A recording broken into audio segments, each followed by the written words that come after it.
If you're watching this video right now, I want you to know something. You are one of the bravest men that I know because you've been through something that breaks most people. You lost your wife, your partner, the person who knew you better than anyone, and you're still here. You're still standing, and some part of you is ready to open your heart again, which is amazing. That takes complete courage and bravery. But I also know what you're thinking. You're thinking, I have no idea how to do this. The dating world has changed. You've changed, and you don't want to screw this up. So in this video, I'm going to give you the real guidance, what actually works, what doesn't, and the specific mistakes I see widowed men make so you can avoid making them as well. I'm Marni, your very own personal wing girl, and I'm going to help you get through all of this. So first question to ask yourself is, are you actually ready? And look, there's no timeline for this. I've worked with men who were ready 6 months after losing their wife and men who needed 3 years. Both are completely valid. The only question that matters is, where are you? So here's a quick gut check. You're probably not ready if you can't talk about her without breaking down. You're comparing every other woman to her. You're looking for someone to fill the extra role she filled. You haven't rebuilt any kind of life for yourself yet. You're likely ready if you can talk about her with love and devastation.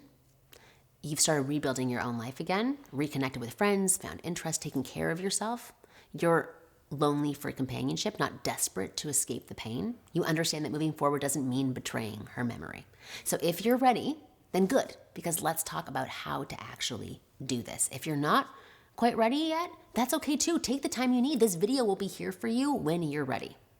And you need to be ready for yourself. So if you are ready, now what? First, be honest about being a widower, but don't lead with it. On dating profiles, you can put widowed in 2022, ready to find companionship, and ready for the next chapter. That's it. You're not hiding it, but you're not making it your entire profile about grief and loss. Second, you want to look in the right places. Forget Tinder. You're not going to find what you need there. You want to try widowed support groups. A lot of people meet partners there. Community activities and volunteer organizations are great.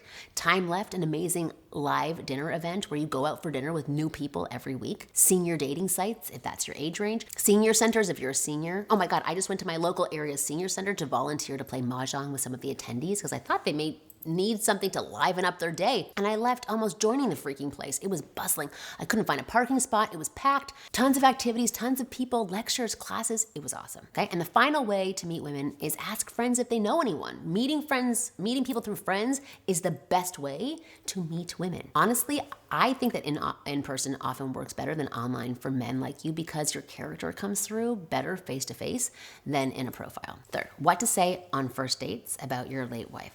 Okay, women are going to ask about your past relationships and be ready for this. Say something like, I was married for 28 years. My wife passed away 3 years ago. It was incredibly difficult, but I've done a lot of grief work and I'm genuinely ready for this next chapter. So tell me about you. You acknowledge it, you show you've processed it, and then you can redirect. Don't spend the whole first date talking about your late wife. Fourth, what are you actually looking for? So you need to get clear on this before you start dating because what you want now is different than what you were looking for at age 25 or when you first met your wife. You're not building a life from scratch anymore. You're looking for companionship or partnership, someone to share your remaining years with. And here's what I've seen work best. Women who understand loss. Often, that's another widow. She gets that you still love your late wife and that doesn't threaten her. She knows grief comes in waves. She's not looking for you to be someone you're not. Or it's a woman who's lived enough life to understand what matters now. She's been through her own difficult things, so she gets yours. So if you meet a younger woman who genuinely understands your journey, great.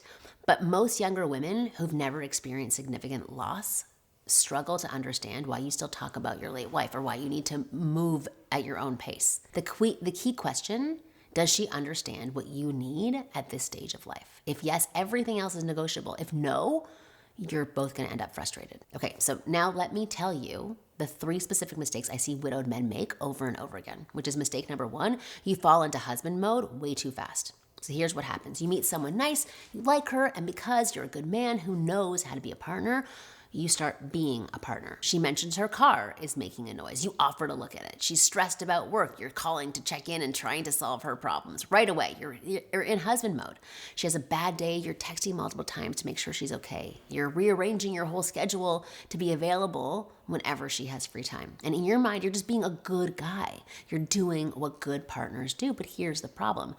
You're not her partner yet. You're just dating. And when you act like a husband after 3 dates, it comes across as needy and desperate, even though that's not at all what it is. She needs you to just be a date first. Someone she's getting to know, not someone who's already trying to take care of her like you're committed in a committed relationship. Here's what to do instead. You want to take it slow. You want to match her pace. Let the relationship develop naturally before you start acting like her partner. Unless both of you have decided your partner is really fast. Being a good man doesn't mean being overly available or solving all her problems right away. It means being consistent, being present when you're together, and letting trust build over time. Mistake number 2, you fall for scams. I hate that I have to say this, but widowed men are prime targets for romantic scams. The pattern is always the same. She's gorgeous and immediately very affectionate with you. Good morning, my love, after 2 days. She's overseas or far away and can't meet in person yet. There's always a reason she can't video chat. Then suddenly there's an emergency and she needs money. And it can take a while for her to ask for this from you. But here's what to do instead of sending her the money. You don't send her the money. Never send money to someone you have not met in person, period, or even talked to on the phone. Insist on video calls very early. If she won't video chat after a week or 2, she's probably not who she says she is. If it feels too good to be true, it is. Trust your gut. Mistake number 3, you don't actually know what you want. You say you want companionship, but what does that really mean for you? Someone to live with, someone to travel with, someone you see on the weekends, someone who blends with your family, someone completely separate from your existing life? Do you want to get remarried eventually? Or are you looking for partnership without marriage? Like what is it that you want? And it might take time to figure that out.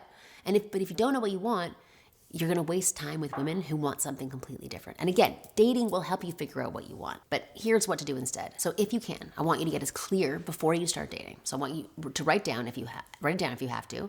But I'm looking for a companion to travel with, spend evenings with, and share experiences with. I'm open to living together eventually, but I'm in no rush. I want someone who respects my past and my family. Whatever it is for you, get clear. Then you can communicate that early on and make sure you're both looking for the same thing. And this may change, but that's what I hope you do. Now, you may be feeling guilty about wanting this. So let me say this quickly. Your wife loved you.